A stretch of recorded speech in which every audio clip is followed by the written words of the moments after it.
Hey guys, it's Victor Costa. How you doing? Hope you're doing well.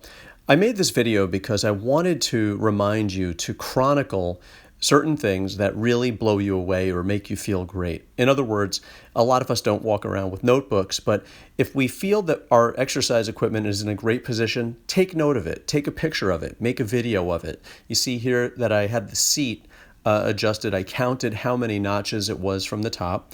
I remind myself of how much weight I had on the stack.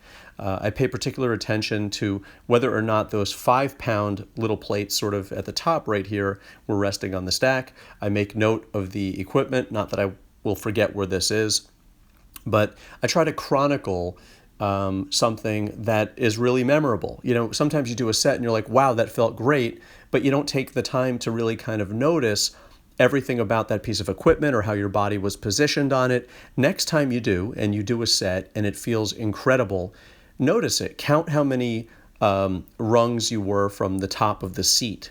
Count the positioning or the pins where they are on the machine. Count the weights.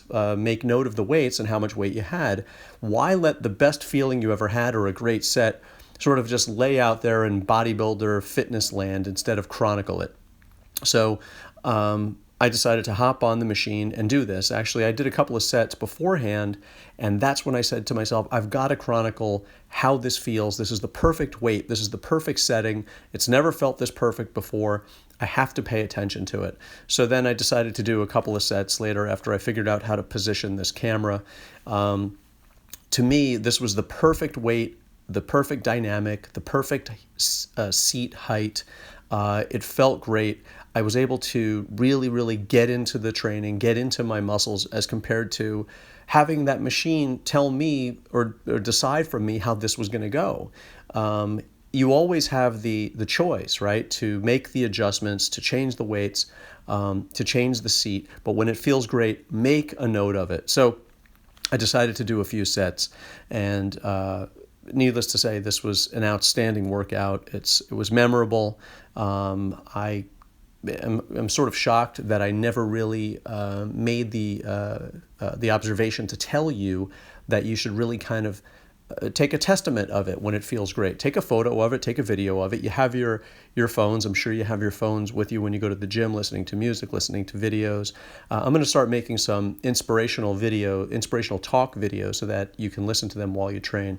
So again, just a little bit more of the same. This was the greatest bicep workout that I'd ever had. I started with this exercise on this particular day and then went down to the bowels of the building to do curling bar curls with about a 90-pound barbell and 90-pound curl bar. And my first weight set was a curl bar and some sand plastic weights. And I haven't really used a curling bar other than to do skull crushers or tricep work for biceps. And I just decided to start digging into it. And I want to remind you that that's where the growth is. The growth that you're looking for is in the things that you're not doing. The growth you're looking for is in the vectors or the lines of the body that you've not been tending to.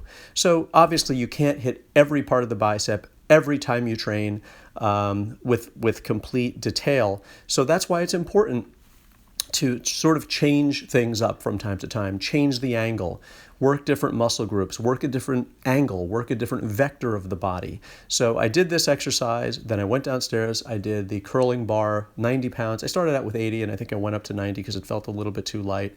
And I just brought me back to that basement in my parents' house with those sand weights. I bought the curling bar because I'm certain I've seen Arnold in pictures with a curling bar, and I said to myself, a bodybuilder has to have big arms. And I have to tell you guys, I've been using that for the past several weeks, using the same sort of Vic technique that I do, really connecting to my body.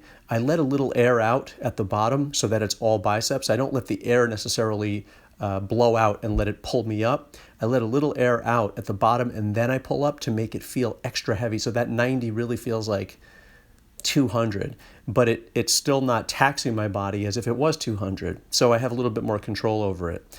So that's the scoop. just wanted to share this with you guys. I hope you are all doing well. Somebody mentioned to me that you want to hit this little bell next to the subscribe button if you see it. And also, please like the video. I wish you guys all the best. Peace, love, and muscles. Visit me at Vic's Natural. Say hello on Facebook, and keep in touch. Take care. Bye.